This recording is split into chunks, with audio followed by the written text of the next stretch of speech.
तो शांति नहीं है, अंत तक अशांति है। इसलिए नाम रख दिया शास्त्रों में शांतनु। और नारियल को श्रीफल भी कहते हैं, नारियल को श्रीफल कहते हैं। और उसको नारियल को श्रीफल नहीं कहते हैं, बेल को कहते हैं श्रीफल। भक्ति मार्ग में नारियल को श्रीफल कहते हैं। नहीं, आपने गलत सुन लिया। जो 3 पत्तों वाला वृक्ष है, जिसके 3 पत्ते शिव के ऊपर चढ़ाए जाते हैं, वो 3 पत्ते कौन है? ब्रह्मा विष्णु शंकर है। उन 3 पत्तों वाले वृक्ष से जो फल पैदा होता है वो है श्रीफल। श्री मन श्रेष्ठ है। वो कौन सा श्रेष्ठ फल है? जो ब्रह्मा विष्णु और शंकर, इन तीनों पार्ट के डिक्लेयर होने के बाद संसार में प्रत्यक्ष हो जाता है। पेट को दुरुस्त बनाता है। क्या? पेट को बहुत फायदेमंद फल है। उसको कहते हैं बेल, बिल्व पत्र कहते हैं। ब्रह्मा विष्णु शंकर का जब पार्ट प्रत्यक्ष होता है तो लास्ट में वो पार्ट भी प्रत्यक्ष हो जाता है जिसे लक्ष्मी कहा जाता है। लक्ष्मी नारियल नहीं है।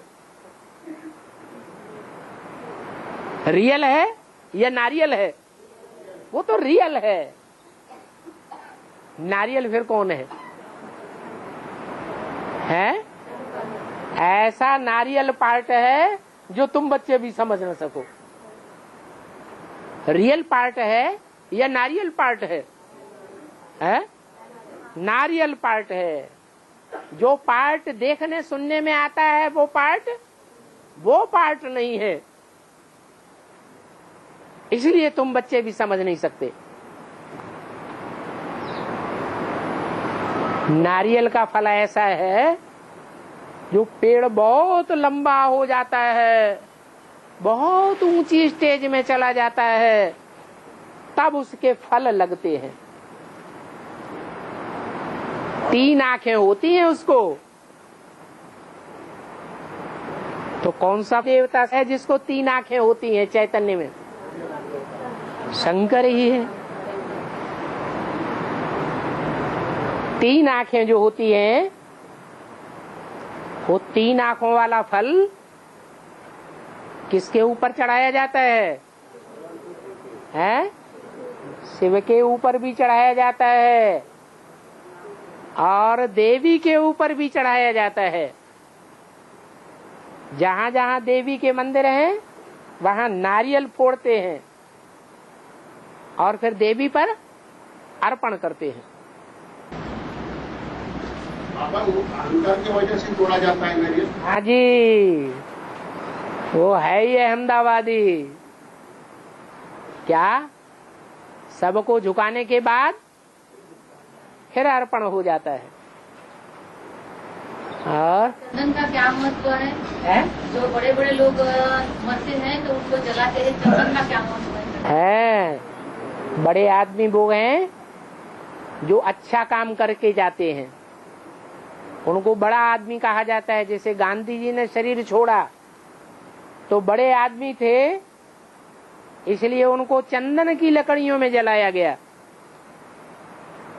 चंदन की लकड़ी का मतलब ये है खुशबूदार लकड़ी, खुशबू देने वाली लकड़ी। बड़े आदमी उनको ही कहा जाता है जो अच्छा काम करते हैं। अच्छे कर्मों की खुशबू फैलती है संसार में, तब उनको बड़ा कहा जाता है। भक्ति मार्ग में भगवान को भी लगाते हैं क्या? चंदन वो तो सबको लगाते हैं। जितने भक्त हैं अपने माथे पर चंदन का टीका लगाते हैं। तो सब भगवान हो गए क्या? और बाबा आप अन्य बच्चों को बच्चा बच्चा कहते हैं। बाबा बच्चों से बात करते हैं तो बच्चा बच्चा कहते हैं, लेकिन माया को ही बेटी क्यों कहा है, बच्चा नहीं कहा? अरे शिव के जो बच्चे होते हैं कि बच्चियां भी होती हैं? हैं? बच्चा जो होता है वो बाप का होता है और बच्चियां अम्मा की होती है। ब्रह्मा की सब क्या है?